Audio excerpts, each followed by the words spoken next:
Welcome to the Besties with Breasties podcast. Sarah Hall here. I am a certified health and wellness coach, athletic trainer, mom, and breast cancer survivor. I help women overcome their own mind drama to make mind shifts that open up the possibility for their most empowered and energetic life. And I am Beth Wilmus, author, speaker, and founder of a human investment organization, otherwise known as a nonprofit, called Faith Through Fire. Our mission is to reduce the fear and anxiety that breast cancer patients feel and replace it with hope and a path toward thriving. This podcast is about our experiences with breast cancer and life after as young survivors and moms.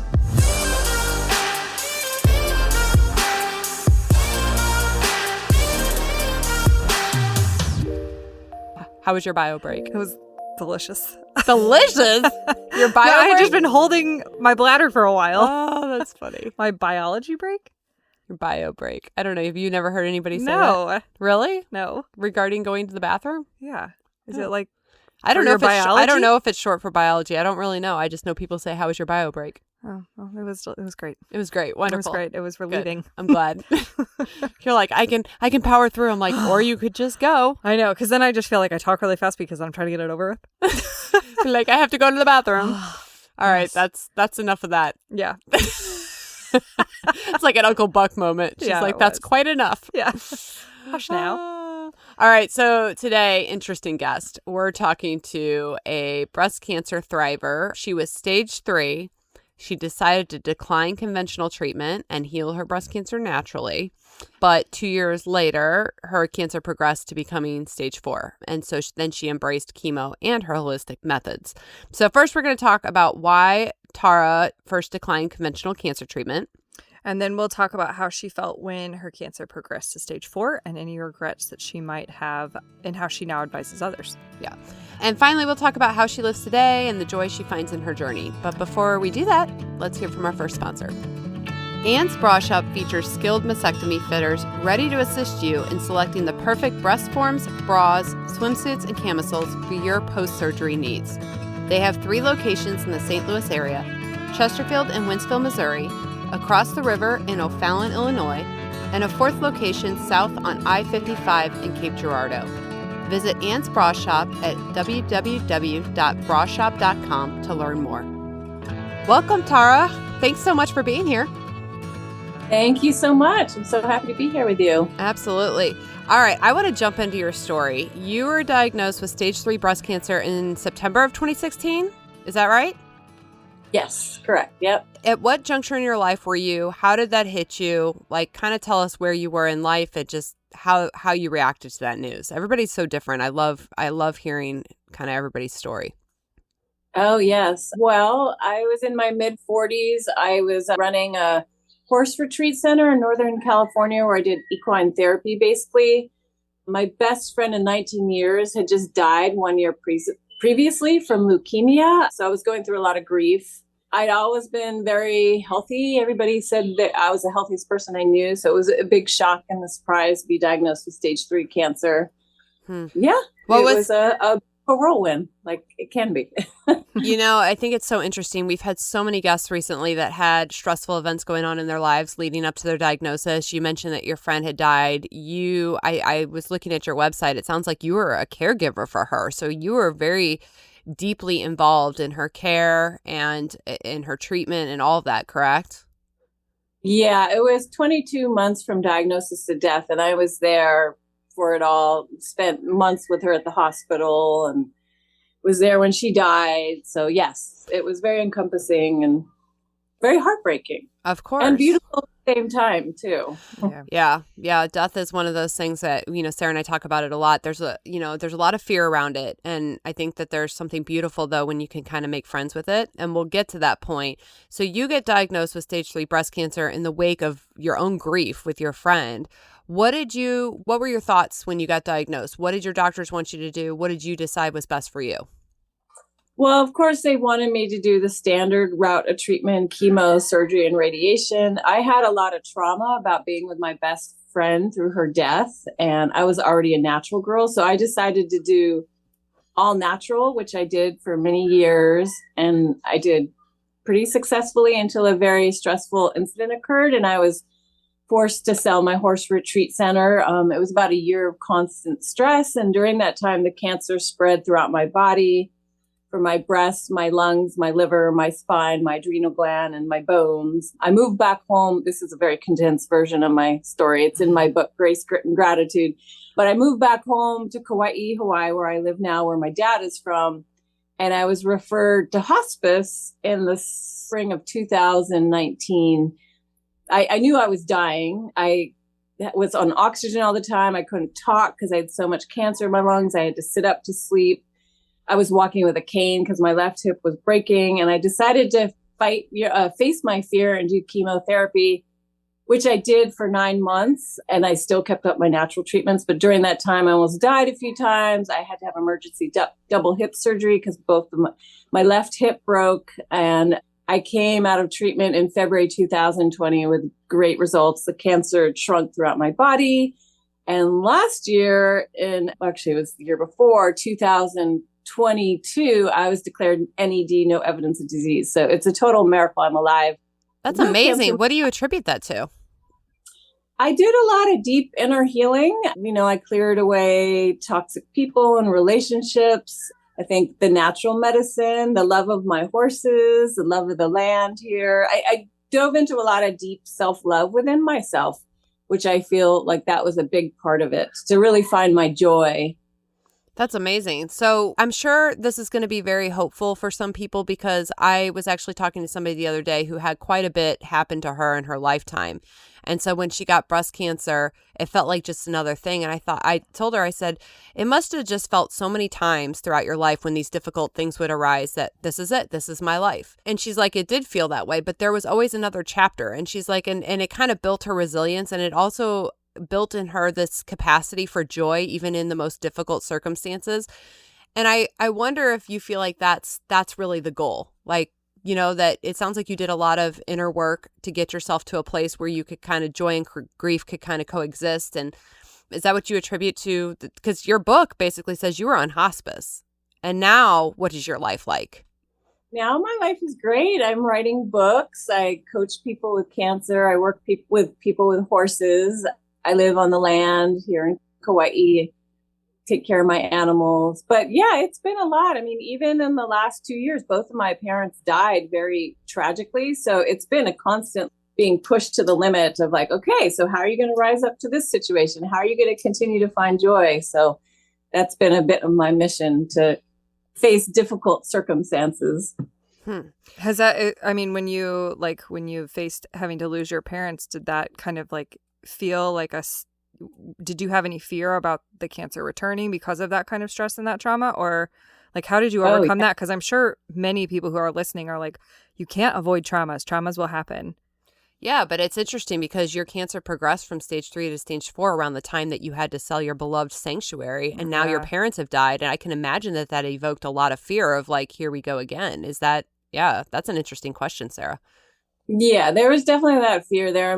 I spent about 2 years while I was undergoing treatment with stage 4 cancer, traveling back and forth to try to take care of my mom, who was going through stage 4 cancer.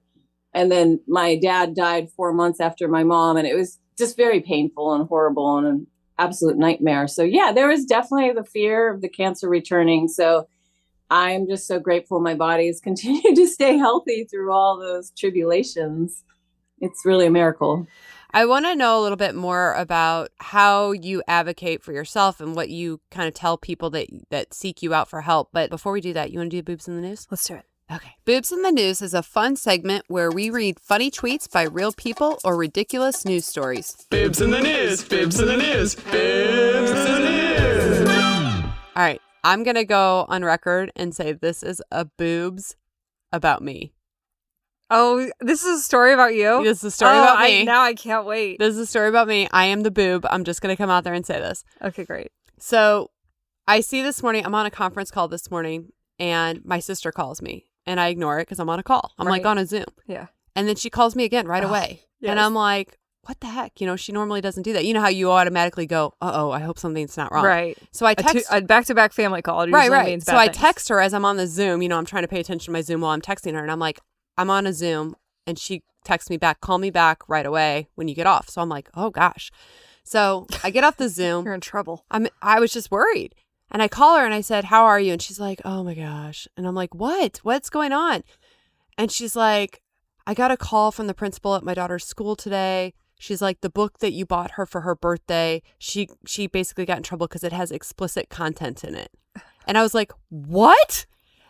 My niece had sent me a list of books that she wanted for her birthday. Uh-huh. And I Oh, wait. So I thought that it was your sister who sent you the list. It was your niece that sent... So my niece had said, these are the books I want. Yeah. She told my sister sent me the list so that I could buy it for her. Oh. So I buy her one of these books, okay? And when I got the book at Barnes & Noble, okay? Yeah. In the tween section? In like in the tween section. I don't know. Actually, I don't know that because what happened was I ordered it online for pickup. So it was waiting for me. So I don't know what section it was in. Uh-huh. But it's like, if you looked at the cover, and I'm not going to out the author, but if you look at the cover, you saw it. Yeah, it's tweeny looking. It looks very tweeny. It doesn't look like anything sexually illicit. No, it was very sexually illicit, and it was basically pornography for kids, which was horrendous. Oh, so no. I go, oh my gosh, Sarah, I am so sorry. I didn't know. And she goes to Catholic school. She goes, no. She goes, it's my fault. She goes, I told the principal, like, I gave you the list. She's like, I should have vetted it. I didn't do that. I feel terrible. I went down and I told my husband, I'm like, I just gave my niece. This is an honest mistake, though. It is an honest mistake. And it's actually really sad that this can even happen. Mm-hmm. But I feel terrible now. My niece was bawling in the principal's office because she was in trouble now. Yeah. And, the whole way it came out in the open been a was stressful couple of days for your family. So, like, the way it happened was she brought her new book to school and she was reading it and she got to a section that was inappropriate and she started to get nervous. Like, she was like, this isn't good. And so she should just close the book and not talk about it. No. Oh my gosh. Well, because that's what the good little I was gonna girl say, in me would do. No, she I'll wait till I get home to read that. Somehow. I don't know if she went and told a teacher or if like, yeah. I don't know. She's in 6th grade. That's the whole point. Yeah. So anyway. Yeah. She's tall. She doesn't look. She's in 6th grade. No, she looks older. Yeah. She looks older. But I mean, you would never know looking at that book that it was anything like that. I mean, I don't know that I would call you a boob for that, but okay. You wouldn't? No. Oh, I'm totally a boob. And actually, I think my sister's a boob too. But it just goes to show you that you have to like really pay attention to that stuff. You do. It's just out there. Yeah. So there's your boobs. There's your boobs. Bibs in the news. Bibs in the news. Bibs in the news. All right. And we're back. Okay. So give me like a little bit of a timeline. You got diagnosed in 2016. How many years were you doing that before your cancer progressed? And what year did you become metastatic? In about 2018. Okay. Yep. So so 2016 you get diagnosed, 2018 you become metastatic, you get very, very ill, you nearly die, you embrace chemo, you keep doing your natural treatments. What kind of natural treatments do you embrace? Like what do you credit with helping you kind of live your fullest life now with no evidence of disease? I do vitamin IVs, infusions, where they're, put directly into my veins once or twice a week. And I've continued to do those for years. Do a lot of natural medicine, Chinese medicine. I eat really well. I eat a ketogenic diet, which I highly believe in. Noni, which is a fruit here in Hawaii. You can drink it or eat it. I have that. There's a lot of things. I have a long list on my website, Cancer Warriors, because so many people ask me. I do keep up with, I get the hormone blocking shots, Falsidex once a month, and then Xgeva for my bones once every 3 months as well. Okay. So I keep up with the integrative medicine. I mean, that's probably like really good to hear too, because some people, I feel like feels like either black or white. You do conventional treatment or you don't do conventional treatment. And I think that hearing that a combination in concert like works well.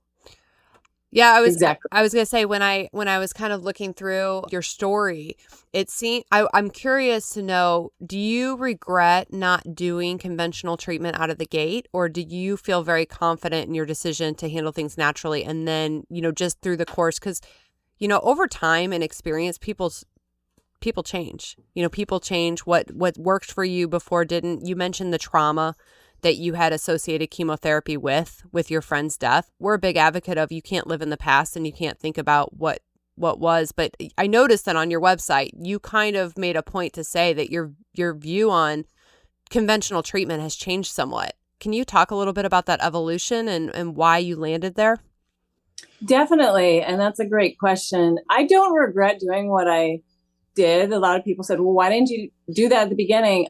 One thing, where I was living in Northern California, they had a lot of fear in the whole oncology department. So I experienced bullying. It was a very negative experience for me to be there. So I feel like if I did do treatment there, I probably wouldn't have healed as effectively as I did back here in home in Hawaii. Here they have the aloha spirit, and it was just very loving and compassionate. So honestly, I feel like that's a big part of it as well, too, is like, if you're able to take the medicine and integrate it with love in your body rather than fear, that's one of my slogans, hashtag choose love over fear. So I feel like I probably wouldn't have healed as well in California, to be honest.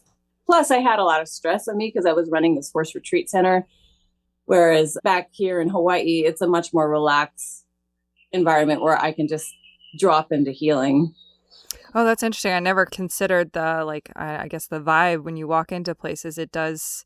People say now I don't even like going into the hospital because just your body tenses up. This is where you've had the trauma, but I never considered that part of your healing or how it would be connected to how you recover. Mm-hmm. So interesting. Yeah. I just think, Sarah and I are big proponents of mental health as a huge integral part of your healing once you get breast cancer. And I'm hearing that throughout your entire story. There's trauma, there's clearing away negativity and negative influences in your life. There's doing a lot of inner work. It just seems like that is an enormous part of your story and what you attribute to you doing well today. So I'm curious what kind of advice you give others, who are getting diagnosed. And maybe, this is part of our medical skepticism series, because a lot of the hospitals like to deny medical skepticism. Like it's not a thing, but it's a very big thing. And it's not unusual at all for patients to go through traditional treatment and then question whether or not it was the right thing for them.